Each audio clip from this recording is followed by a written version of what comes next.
Hey coucou, une petite vidéo avant ce lancement de cet épisode parce que la caméra a pas été gentille avec moi, la mise au point s'est pas faite donc je risque d'être un petit peu floue.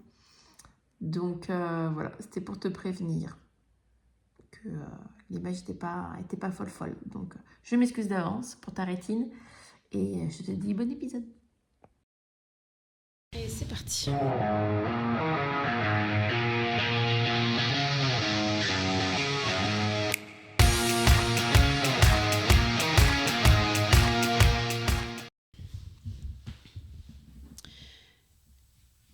Je viens de terminer un enregistrement et j'ai envie de colorier. J'ai envie de continuer à colorier, donc je vais continuer à faire mon coloriage que j'avais commencé. Nouvel épisode solo. Est-ce que je reprends le même dessin que la dernière fois? Ouais. Et je pioche mes petites questions. Quelles leçons avez-vous tirées de vos expériences passées? Ah si, peut-être que j'explique avant. Il y a quelques mois, j'ai fait une conférence avec des étudiants. Et en fait, il m'avait mis plein de petits tas de papiers avec des questions et j'ai pas eu le temps d'y répondre. Et j'étais un peu frustrée. Donc du coup, j'utilise ces questions pour partager avec vous mes réponses. Voilà. Et s'il y a un étudiant qui passe par là, c'est pour toi. Alors, quelles leçons avez-vous tirées de vos expériences passées? Toujours faire confiance à son instinct.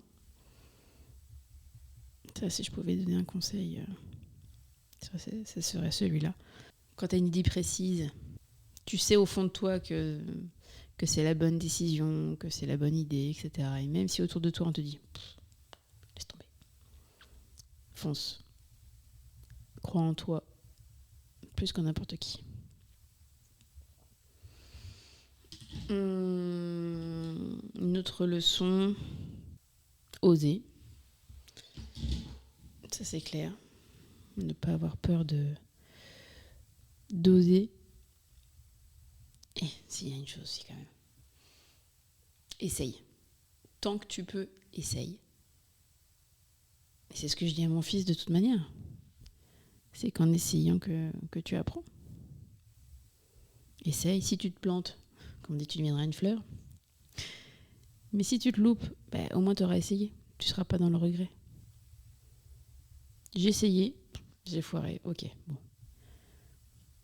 Qu'est-ce que je ferais de mieux? Qu'est-ce que je change? Qu'est-ce que je garde? Mais essaye. C'est ce que je dis toujours en plus dans mes formations sur les réseaux sociaux. Crée. Tu verras, il y a des choses qui vont fonctionner, des choses qui ne vont pas fonctionner. Et tu gardes que ce qui fonctionne. Donc ouais, je dirais ça. Parce que dans ma vie, j'ai eu des idées. J'ai une idée qui me reste toujours dans le coin de la gorge et que j'étais pas bien entourée et je croyais pas en moi. Et du coup, j'ai laissé l'idée passer et aujourd'hui, c'est une idée qui cartonne, qui n'existait pas et qui existe aujourd'hui. Mais t'as une idée et après, tu la mets ça devient réalité, tu te mets en action pour la réaliser, c'est autre chose. Tout le monde a des idées. Après, il faut savoir ce que tu veux en faire. Et puis, oser, ouais. Et j'ai dit quoi après? Essayer, effectivement. En fait, à partir du moment où tu n'as pas peur de l'échec, et que tu prends l'échec pas comme quelque chose de négatif, tu sais la phrase de soit je perds, soit je gagne, c'est un peu bateau. Mais il y a un fond de vérité quand même, parce que tu te dis, oui, même si j'échoue, j'ai appris quelque chose, quoi. Et au moins, j'ai essayé. Donc c'est ça qui me plaît aussi. Et le nombre de fois où je me suis ramassée. Tu sais, tu te ramasses plus que tu réussis. Hein. Mais par contre, c'est quand tu te loupes que tu apprends. Je me répète, oui. Mais, comme quoi, je le pense vraiment, quoi. Quels seraient vos conseils pour réussir? Ça dépend la notion de réussite. Est-ce que c'est très bien avoir la réussite financière et la réussite d'épanouissement, tu vois? Sur le côté de j'ai réussi parce que je fais le métier que je veux je suis à la bonne place et que je gagne un salaire convenable, là, tu as réussi. Ou si c'est le côté de... Je fais pas forcément le travail que je rêvais, mais par contre, je gagne bien ma vie. Si je prends en tant qu'entrepreneur, parce que c'est mon cas, j'ai été salariée, mais... ouais, tu vois, je suis en train de réaliser, j'ai plus été entrepreneur que salarié aujourd'hui. Ouais. Réussir. Tu vas dire que je me répète, hein, mais ne pas rester seul. Se créer un cocon, en fait. Se créer un cercle, un environnement. Tu es la moyenne des 5 personnes autour de toi. Donc, entoure-toi des bonnes personnes pour réussir. Et là, c'est pareil. Tu vas rencontrer des bonnes personnes et tu vas rencontrer des pas bonnes personnes. Moi, ça a été le cas aussi. Hein. Comme tout le monde, je pense, de toute manière. Mais ouais, s'entourer. Parce qu'à partir du moment où tu es entouré, tu sauras vers qui te tourner, que ce soit pour les bons ou les moins bons moments. Et surtout, entoure-toi des personnes qui ne... Là, je parle professionnellement. En même temps, on parle de réussite. Bon, entoure-toi des personnes qui savent mieux faire que toi. C'est super important. Entoure-toi des personnes qui savent faire mieux que toi. Ou qui sont plus forts que toi sur des expertises, en fait.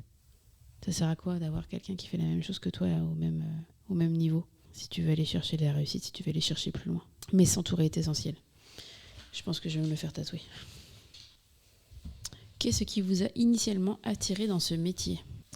Donc j'avais déjà eu des expériences de coworking, enfin de gestion de coworking avant de faire avant d'ouvrir le QG. Mais ce qui me plaisait, c'était les rencontres, les partages en fait avec les personnes. Et puis toujours dans cette notion d'aider en fait, de rendre service aux personnes. Que le lieu que je gère permette à des personnes de se sentir mieux dans leur vie en fait. Et pourquoi ? Parce que le coworking, ça permet de sortir de chez toi pour travailler au lieu d'être tout seul, de briser cette solitude. Et parce que moi, j'ai été dans ce cas-là, donc tu sais que toute création que tu as autour de toi, ça vient d'un problème non résolu, on va dire, de la personne, du créateur.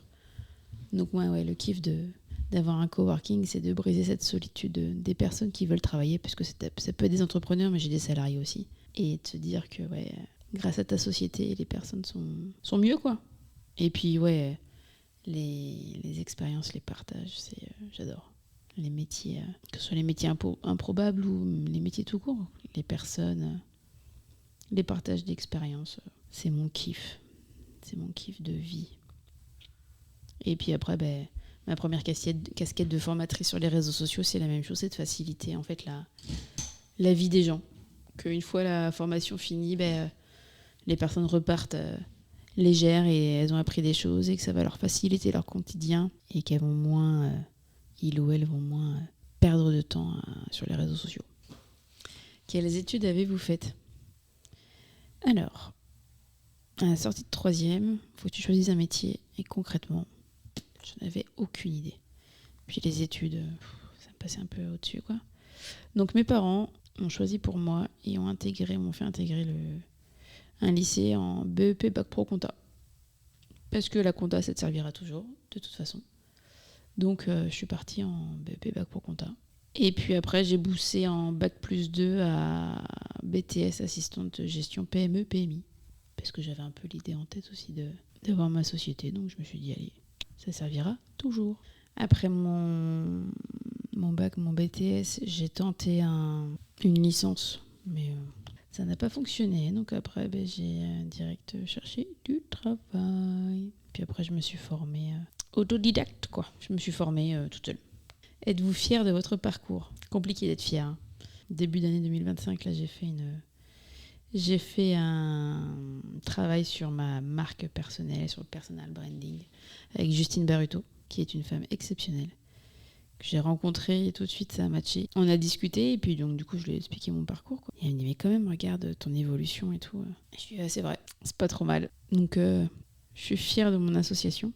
Mais aujourd'hui on a lancé le QG, le collectif. Je serai fière quand les bases seront plus solides et quand je serai plus sereine. Ouais, c'est ça. Je serai fière une fois que je serai plus sereine de mes structures. Est-ce que ce métier était votre premier choix ou vous aviez d'autres métiers en tête ? Si je m'écoutais, je ferais tous les métiers du monde, mais j'ai jamais eu un métier en tête, en fait. Comme je te dis, en troisième, je savais pas ce que je voulais faire. Puis après, c'est les études qui ont poussé, c'est les rencontres qui ont fait que... Mais fondatrice et gérante d'un coworking, non, je me suis jamais dit, tiens... Même quand je gérais un centre de coworking sur les Sables, c'était pas moi la patronne, mais je gérais les réservations, la communication, etc. Je m'étais même pas dit, tiens, je vais faire ça, ça peut être bien. C'est une fois que je me suis retrouvée, qu'il y avait plus de centre de coworking, je me suis retrouvée chez moi et que je recevais encore des appels parce qu'il y avait mon numéro partout, où là je me suis dit, déjà d'une, j'en avais marre d'être chez moi et qu'il y avait quelque chose à faire avec le coworking, quoi. Mais non, ça n'a pas été une évidence. Et j'ai envie de te dire, mais j'ai jamais eu de métier. Ouais. J'ai jamais eu de métier en tête. Et j'aurais aimé. Hein. Mais quand j'étais plus jeune, je voulais être mécanicienne. Est-ce que c'est la première entreprise que vous ouvrez? Sinon, voulez-vous en ouvrir d'autres? Alors non, c'est pas la première entreprise.